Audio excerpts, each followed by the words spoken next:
right, so if you got something going on in your life and you want to share it with The Bert Show, hit us up at thebertshow.com. We need to get back to this because she was meeting her boyfriend's family for the first time over the weekend, and it already sounded like Friday when she sent us that email. She was trying too hard. Yeah, and, well, she's worried about it because they've been together for 3 months now, and, I mean, she just really, really likes this guy to the point where she and her friends can't find a flaw in him, and she thinks the world of him, so she wants to make a good impression, and he didn't make it easy on her by going out of his way to tell her that his mom has never liked any girl that he has brought home, but he does think that she will be different, and it's important to him that his mom likes the lady that he's with. So she's feeling all of the pressure, and she called us because she wanted to get it right. She wasn't sure what she should do, what she should say, if she should bring something or how it should go.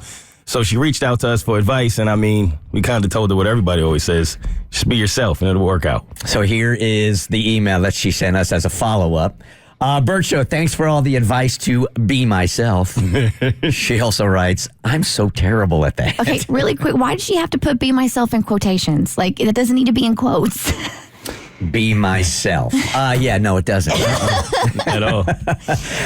Here's why she says, because here, quotations again. Okay. Myself is incredibly awkward and insecure. For instance, I don't know when to use quotes. I'm not even sure what that means when people say that. I like the idea of more quotes. Finding her shrine. Yeah, that was my idea with moms. And this is an old sales tactic that when you're going in, whomever you're talking to or speaking to, you try to find their shrine. So it's harder to do with strangers, and you just try to find the one thing they love talking about, the one thing that means the most to them. And so once you have that connection, their guard comes down a little bit. For here, you actually have somebody you can, in order to do some recon, ask the boyfriend, all right, so what is your mom into? What is she like? And that's how you can spark conversation. I've heard it also referred to as their currency. Yes. What's their currency? So I asked my boyfriend what his mom's, here more quotations, shrine was. Okay, well, in that case, it kind of works. Okay. He said she likes a lot of things, but hates people that use quotations a lot. That is not true.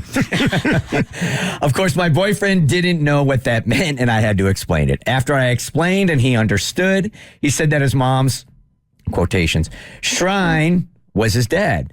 I guess that made sense, but it was rather difficult to be prepared to talk about her, to talk to her about his dad, since I didn't know his dad. Okay, and I'm going to pause real quick, because this is dangerous territory. Because if you go in and you're incessantly asking questions about her husband, that might not be a good look. Yeah, right? I can see how that would be bad. Okay. There's some red flags that could pop up there. So I decided the best strategy would be to include his dad in our conversations and get to know him. If he liked me, then maybe she would like me. Nope. Okay, go ahead. All right, disaster. You already see this happening. I'm just bracing myself because you don't want the dad to like you too much because then the mom's going to get jealous. But go on. So I asked my boyfriend what his dad's shrine was. He said it was sports. I was surprised because my boyfriend doesn't seem to care about sports at all. I'm actually the big sports fan in our relationship. So when it came time to meet his parents, I felt really confident in talking to his dad. In fact, talking to his dad seemed really easy, and he seemed really impressed with me.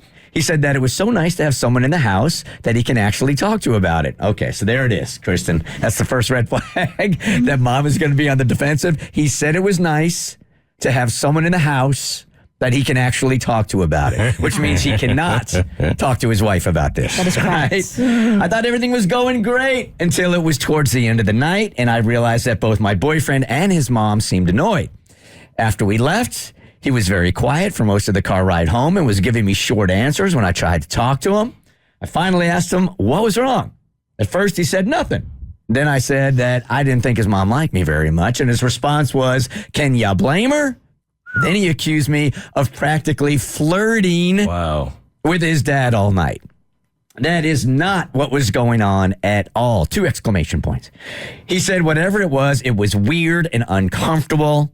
I tried to apologize and explain that I didn't mean for it to seem that way. He seemed to believe me, but I don't know what to do about his mom. I'm so embarrassed that it came across that way to anyone. You nailed this one right in the beginning. Yeah, you did. Yep. Yep. All right. There's only one way to fix this, and that is... Flirt with mom? No. Okay, there's 2 ways to fix this. No, I got another one. Sleep with dad and leave the family with dad. Oh, okay. Okay, there's 3 ways to fix this. And that is, I feel in this instance, complete honesty.